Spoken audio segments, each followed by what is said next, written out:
अयोध्या इस वक्त त्रेता युग में लौट आई है, क्योंकि वो शुभ घड़ी आने वाली है जब राम मंदिर के शिखर पर धर्म ध्वजा लहराएगी। कल यानी 25 नवंबर को प्रधानमंत्री नरेंद्र मोदी श्री राम मंदिर के शिखर पर धर्म ध्वज फहराने वाले हैं। धर्म ध्वजा इस बात का प्रतीक है कि भगवान श्री राम मंदिर में अब पूरी तरह से कार्य समाप्त हो जाएगा और मंदिर संपूर्ण माना जाएगा। मंदिर के शिखर पर फहराता हुआ ध्वज देवी देवताओं की उपस्थिति और दिव्य संरक्षण का प्रतीक होता है। यानी ये कार्यक्रम सनातनी आस्था का सबसे बड़ा समारोह होने जा रहा है।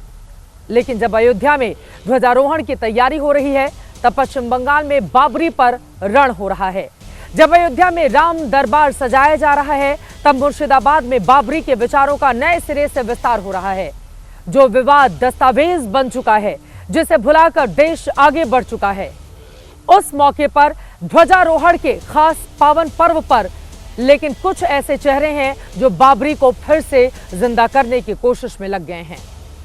इस सवाल को बल मिला पश्चिम बंगाल से, जहां पर टीएमसी के विधायक हुमायूं कबीर ने अयोध्या से करीब 900 किलोमीटर दूर पश्चिम बंगाल के मुर्शिदाबाद में बाबरी मस्जिद बनाने का ऐलान किया और दावा किया कि 6 दिसंबर को मुर्शिदाबाद में बाबरी मस्जिद की नींव रखेंगे। 6 दिसंबर वही तारीख है जिस दिन अयोध्या में विवादित ढांचा गिराया गया था। अब आप जरा इस ऐलान की टाइमिंग पर भी गौर कर लें। ये बयानबाजी तब आई है जब अयोध्या में प्रभु श्री राम के मंदिर पर धर्म ध्वजा फहराने जा रही है। यह ऐलान तब हुआ है जब लगभग 4 से 5 महीने के बाद पश्चिम बंगाल में विधानसभा के चुनाव होंगे। मस्जिद कहीं भी बन सकती है और देश में हजारों मस्जिदें बनी भी हैं, आगे भी बनाई जाती रहेंगी।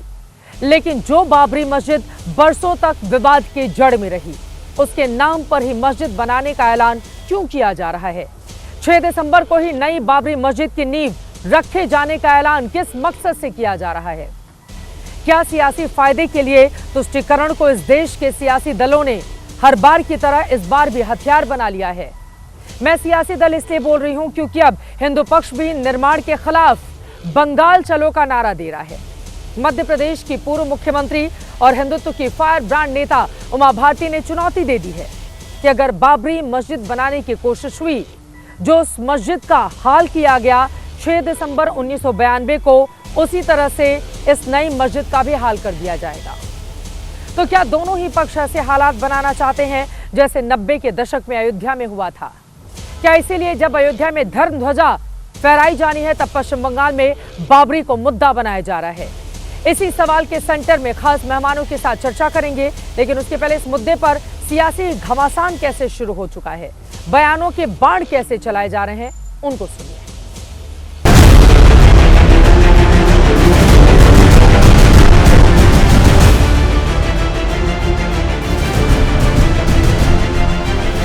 बाबरी मस्जिद का शिलान्यास होगी 6 दिसंबर।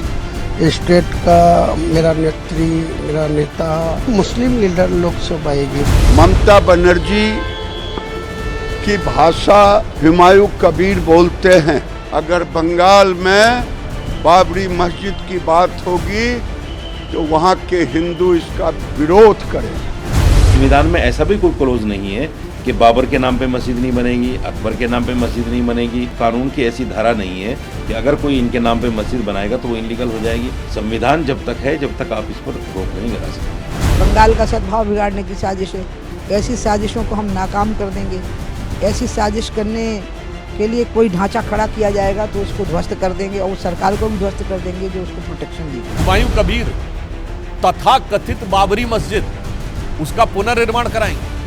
ये किस प्रकार के वातावरण का निर्माण तृणमूल कांग्रेस और कांग्रेस करने का प्रयास कर रहे हैं? माननीय उच्चतम न्यायालय का फैसला देश के सामने है और उस फैसले को देश ने कबूल किया, चाहे वो हिंदू धर्म के मानने वाले हों, चाहे इस्लाम धर्म के मानने वाले हों।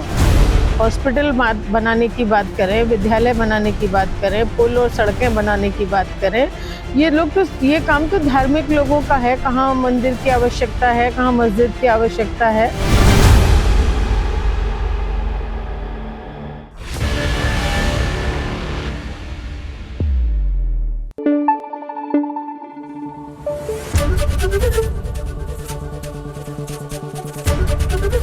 ABP News, आपको रखे आगे।